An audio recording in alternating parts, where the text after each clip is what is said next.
My father, as well as having a shop in a Hackney, he was a radio dealer, and he used to sell radios.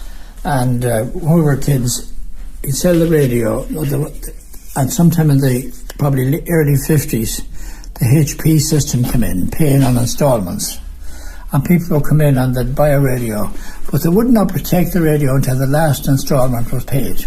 Yeah. And he knew most of those people, but when the next act then was the radio, he brought the radio out to the house and he put up the radio, and that envisaged putting a lead from a tree out to the back of the house, down to the chimney, in the back window where the radio would be situated, and earthing it, and away you go. And the best part of it was when he'd finally switch on, you'd have the kids there in the house and the mother and father, never had a radio before, and they'd be listening.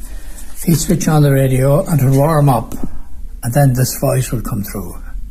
And I remember in one house the father saying to the young fellow, "Now Johnny," he says, "you'll go to bed tonight when you hear that man talking." But my father put up those radios all over the country, and that's one of them. That's a Pi, I think. The old Pi radio. Yeah, with the wet battery and the dry battery. And what was the difference then with the wet and dry batteries? Well, first of all, the wet batteries, that was the only way you could actually operate the radio. And the wet battery had to be charged fairly regularly. And I remember coming up to the All-Ireland days, there'd be a huge amount of people in looking to leave in their battery, say, on Monday. And he used to bring the batteries into Dunn's in Carrick-on-Shannon. And Johnny Dunn would put it on this big charger he had. And my father would collect all the batteries on probably Friday, and people were coming in Saturday morning then to hook up for the weekend. You know, he had one down in our little shop on top of a glass case. On the day of an All-Ireland match that was broadcast, or any match, which there was a big crowd of people in who didn't have radios. And the shop, when I say a big crowd, there might be 7 or 8 people in there, but the shop was jammed, and they were all listening to Micheál O'Hare. I remember the 47 All-Ireland from New York, and Micheál O'Hare's voice coming across, you could almost feel it coming across the Atlantic waves. And it was, fading out and coming back.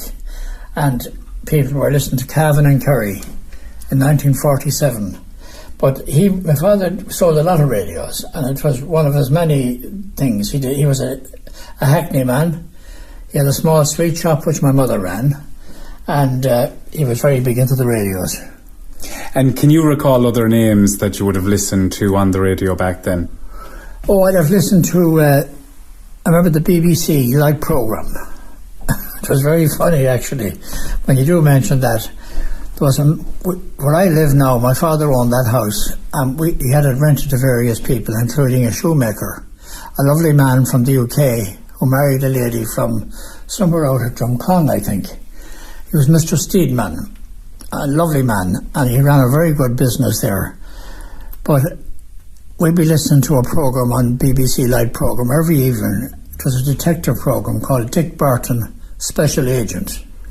And no sooner would we have the radio tuned in and the sound coming through correctly, Mr. Steedman used to put on his electric machine for doing the shoes. And we used to go out and say to him, "Mr. Steedman, would you mind switching off the machine? My father is testing a radio." So, and then we'd tell him when it was all over, we'd go back and tell him, "Well, yeah, it's okay, he's finished now." But he came in one evening, we forgot to go out and tell him that was over. And he said, "Mr. McPartland, is Dick Barton over yet?" He knew well what the scheme was. He knew it was Dick Barton. Yeah. But that was one of the programmes we listened to. And we listened then to their sponsored programmes during the day, the hospital sweeps programmes, because when I was born there were very few radios. And the radios only came into my lifetime in the mid-40s. Yeah, well, it was all Radio Erin, we called it anyway, and the main place was in Athlone. Well, it used to be known as Radio Athlone as well. That was their main station, Radio Erin. Radio Caroline came in the 70s, but we listened to the BBC Light programme, and we listened to, my father was a great man for racing, and he was always tuned into the racing results at night. And in that section, our family connection would be that the McParlands were bookies.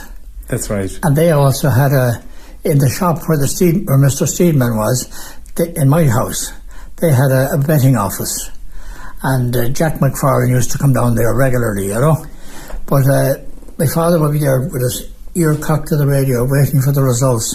And I have all papers going back to that time where we said the 2:30 at Kempton Park, and they give the winner, and he put a big 1. And he gave first, second and third. And he was very big into racing, and he went to a lot of races.